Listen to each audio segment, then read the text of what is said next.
Welcome to another Tech Help video brought to you by AccessLearningZone.com. I'm your instructor, Richard Rost.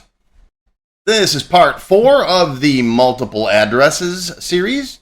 So if you haven't watched parts 1 through 3, you know what to do. Get out of here. Go watch those. Come on back.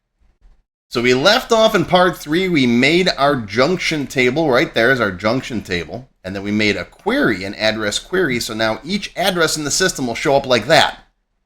Okay? So now I want to take my form here, my address subform, and instead of having a full address where the user just types in address, city, state, zip, I want them to pick from a list in this subform here. So let's go back to our address F design view. And members, by the way, I've kept the database from every video on my website. You'll find it in the members section. So gold members, if you want to keep this version of the database, you'll find it on part 3. If you want the new version, you'll find it today or after the next one or whatever. Okay. Anyways, so you'll see now that there's no longer an address. See, I got the little green thingy there, that little green pop-up hoo-hoo dilly, right? That thing says the control has an invalid control source. Why? Because we took address type ID off of the address form. All right. Now, this subform no longer is going to be bound to the address table. It's now going to be bound to... Anybody guess what's going to be in the subform under the customer? We want the junction table. All right, the junction table is where we're getting our data from for the subform now. Okay, now we don't want all of these either, so we're going to get rid of all of these guys, delete, and we're going to simplify this now. It's literally just an address there. We're going to have a list of addresses we can pick from. You'll see the full address here in this combo box. Now let's make the combo box. All right, so form design, find your combo box. Where are you? Right there. Drop it in here. Okay, this is the tricky part now. All right, again, we're getting our data from a table or query. We're getting it from the query that we built in the last class, though. We want the address queue. It's got the full address. Okay. We're still picking an address ID. So I want both of these fields over there. I want the address ID, that's linked to the address table, right? And the full address is what's going to be displayed. That's why I wanted all of it in one field, because with a combo box, when you drop it down, you'll only see the first visible field. And I want to see, you might have, 10 101 main streets in there, but only one main street at that full address. Okay, next, we're going to sort it by the full address. Next. Now, this is what it's going to look like. This comes up in a lot of my beginner classes. How come I don't have the little checkbox here that says hide the key field? Well, it's because this combo box is based on a query now. And if it's based on a query, you don't get that checkbox. Only if it's based on a table and only if you have an auto number. But we can just easily take this and shrink it down to 0. Bring it past the line a little bit so it makes sure it's 0. And make this guy as wide as it needs to be to fit that data. Okay? Next. Now, which is the bound field? The address ID, of course, right?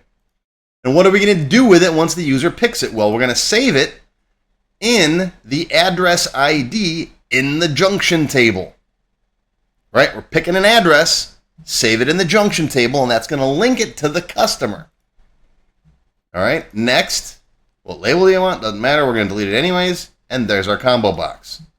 Here's another one of my peeves, Sammy, for the access team. Right? I specified a width for that field in there, right? This should be wider. Well, I don't know, because when you open up the box, it's going to be, but I think the box should at least start out that wide. I don't know. Maybe that's just more of a preference. All right, so let's bring this guy over here. Let's resize it to maybe, I don't know, there. Well, let's go about the same width we had before. Don't got to change too much around. There we go. Okay, bring that bottom section up, save it, close it. Now, if I open it up, you'll see there's all my addresses. And you'll see this one's in there twice because it's 2 different customers. We don't need the customer ID in here because, again, that relationship will be formed with the subform. And there you go. See? Now, if James Kirk also happens to have an address at 6900 Daniels, watch this. I come over here. I say, all right, what's your home address, sir? All right, my physical address is 6900. Oh, look at that. Is it 6900 Daniels Parkway Suites?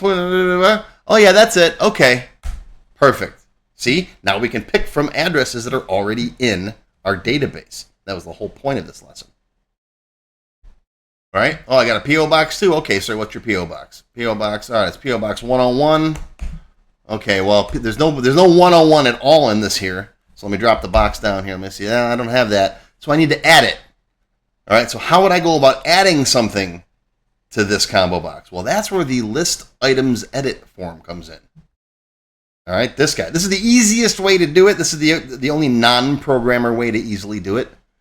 There are some better techniques that require some programming using like a not in list event. Maybe we'll cover that in the extended cut. I haven't decided yet. All right, but without a list items edit form, you would have to say, well, okay, hold on, sir. I have to hit escape. I have to close this record out. I have to come back over here to the address table or open a form, put it in, right? So that's what we're going to make a list items edit form for. Now, that's just a simple little single form even, right? We'll just use our single form, and we'll just put the address fields in here. So I'll copy this single form, copy, paste. We'll call this my address. Now, we already have an address F. That's our subform. We'll make this the address edit. Edit F. Edit, add, same thing. Okay? So we're going to edit this guy, design view. And I'm going to get rid of these because I already have the fields that I want. Guess what? They're right here. So design view. And I am going to grab these. I'm going to copy them. And paste. And yeah, we don't need these over here. We're going to deal with these a little bit later. All right. Okay. So there's that. If you want to throw the address ID in here, you can, but you really don't need it. That's up to you. I'm going to make this nice and small. There it is. Save it. Close it. Now we have an address edit F. And if you open it up, you can just, oh, hang on. Didn't bind it. We got to bind it. Don't forget your bindings, right? Open it up and go to the form properties. Go to data, record source, address T. Now we can save it. Close it. Close it. Open it up. Take a peek. There we go. There's our addresses. You might want to make them a little bit bigger. That's up to you. Or you can make this a continuous form if you want a big long list of them. Totally up to you. But what I can do now is I can come back to my subform, this guy. I can open up this guy's properties. All right. Oh, there's another thing. It's combo 62. Remember that? We got to make sure we give it a name first. Right? Address combo. You don't have to give it a name, but when you start getting into programming, when you start getting into VBA, it's real annoying if it's combo 62 in your code. You're trying to look through the code, and what's that? Address combo, or at least address ID, tells you, hey, that's the address. Okay. All right, so let's go to data. Now you got limit to list. I recommend leaving that yes, because you don't want the user just freely typing in the box. But if the item that they're not looking for, if the item that they're looking for is not in the box, you want them to be able to allow value list edits. And the list items edit form is the address F, or excuse me, the address edit F that we just made, that guy. Okay, save it, close it, open it up again. All right, let's go back to James Kirk. All right, what's your P.O. box, sir? Oh, it's 101. Oh, it's not in the list. Well, let's see. Drop it down. Let's hit the list items edit thing right there. We can go to the end. Add it in. 101 P.O. box street, whatever. I don't know. Something. Somethingville. Somewhere. Right? Okay. So we put 101 P.O. box street in there. And now if I drop this down, there it is. P.O. box 101 street. Okay. Are there more elegant solutions than this? Yes, of course there are. They require some programming, though. This is the I wanted to show you guys how to do this without coding. All right, so you can pick from the list, or likewise, if you type in, let's say, 255 north, whatever, enter, and you'll get this, right? The text you entered is on the list. Would you like to edit the list now? Yes, of course. Right? Go to a new record. And yes, you can program this to go to a new record if you want to. Again, that does require a little code, but you can put it in here in 255 north, whatever, blah, blah, blah, blah, blah. All right, come back in here, and then there's your 255 north. Okay? And now you've got multiple addresses in the system that multiple people can use. And you know for your reporting, it's the same address. And again, I'm going to reiterate, is this best for each business? No, this is completely up to you if you want to use this or not. It works for a lot of companies. All right, now, let's say you've been using this database for a year or 2, 3, 6, 20, like me, right? And you got thousands and thousands of addresses in here, all right? And so you want to search maybe first before you start typing in the address. You want to maybe look and see, hey, show me all the addresses I have in here from Buffalo or whatever. It'd be nice if you had some way to filter this list instead of opening this up and there's a million records in here, right? Well, in the next part, I'm going to show you how to do that. We're going to put little filter boxes up here. All right, so I can come in here and say, all right, show me all of the addresses in Florida. So I'll type in FL, press tab, and there you go. It'll limit it to all the ones in Florida. Or if, let's say you want to see a particular zip code, right? 1422. And there they are. Well, there's only one, but you get the point, right? Then, let's say you want to go, okay, let's go over to a new record here. All right, like this guy here, brand new. All right, show me everybody from Buffalo. And there's the Buffalo person. Now I can just pick this and hit add. And it'll add that to the guy's record. See that? Now, this is going to involve some programming. So, hey, I gave you 4 parts that were no programming involved, right? So in the next part, part 5, we're going to up it to developer, but we don't need a ton of code. We're going to need a little bit of SQL, a little bit of VBA, not much. We'll go over the prerequisites next time. And that will be your video for Monday, because today is, Friday the 26th of April, 2024. So I'm going to give you the weekend to play with this stuff, and then on Monday, we're going to hit part 5. And I've got an extended cut coming for the members. But that is going to be your Tech Help video for today, part 4. I hope you learned something. Live long and prosper, my friends. Enjoy your weekend. I'll see you Monday for part 5. If you enjoyed this video, please give me a thumbs up and post any comments you may have below. I do try to read and answer all of them as soon as I can. Make sure you subscribe to my channel, which is completely free. Click the bell icon and select all to receive notifications when new videos are posted. Want to learn more? Click the Show More link below the video to find additional resources and links. YouTube does a pretty good job of hiding it. It's right down there. See this part of the description here, right? The name, the video's up here. There's a little Show More down there, right down the bottom. It's kind of hard to find. But once you click on that, you'll see a list of other videos, additional information related to the current topic, free lessons, and lots more. And YouTube no longer sends out email notifications when new videos are posted like they used to do. But if you'd like to get an email every time I post a new video, click on the link to join my mailing list. And you can pick how frequently to get emails from me, either as they happen, daily, weekly, or monthly. Now, if you'd like to become a paid member of my channel and receive all kinds of awesome perks, click on the Join button.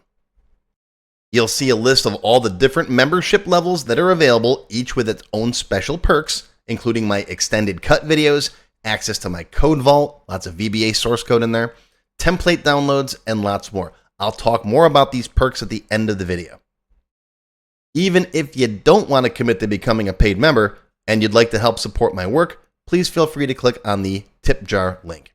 Your patronage is greatly appreciated and will help keep these free videos coming. I got some puppies to feed.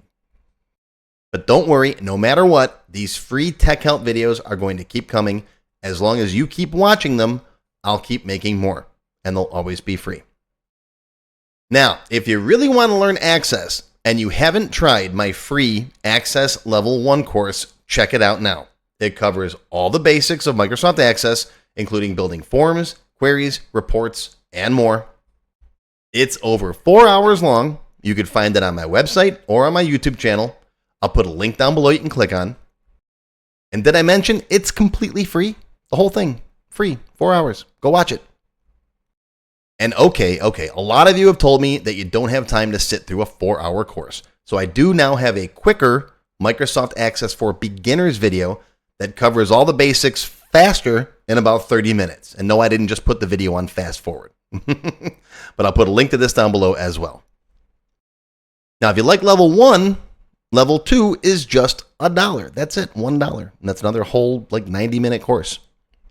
Level 2 is also free for paid members of any level, including supporters. So if you're a member, go watch level 2. It's free. Okay, want to get your question answered in a video just like this one? Visit my TechHelp page and send me your question there. Members get priority, of course.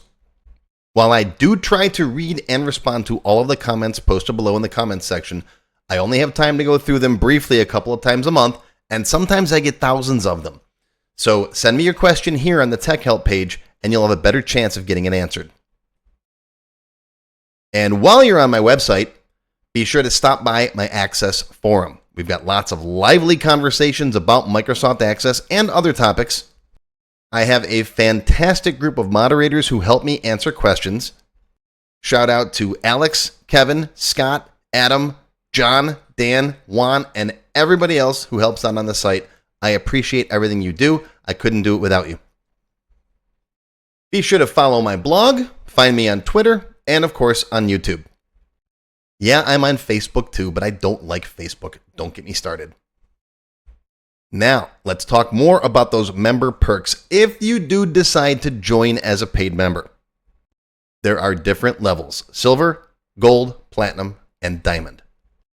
Silver members and up get access to all of my extended cut TechHelp videos, one free beginner class every month, and some other perks. Gold members get all the previous perks, plus access to download the sample databases that I build in my TechHelp videos, plus access to my code vault where I keep tons of different functions that I use, the code that I build in most of the videos. You'll also get higher priority if you do submit any TechHelp questions.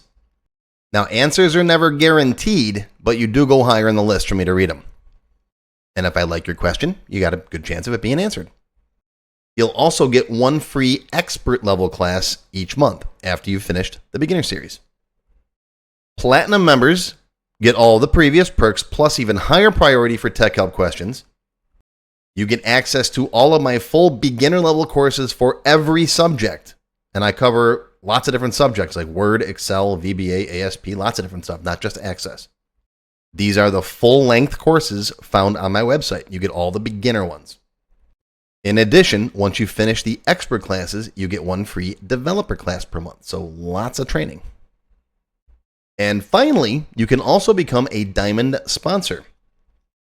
You'll have your name or your company name listed on a sponsors page that will be shown on each video as long as you're a sponsor. You'll get a shout out in the video and a link to your website or product in the text below the video and on my website. So that's it. Once again, my name is Richard Rost. Thank you for watching this video brought to you by accesslearningzone.com. I hope you enjoyed. I hope you learned something today. Live long and prosper, my friends. I'll see you again soon.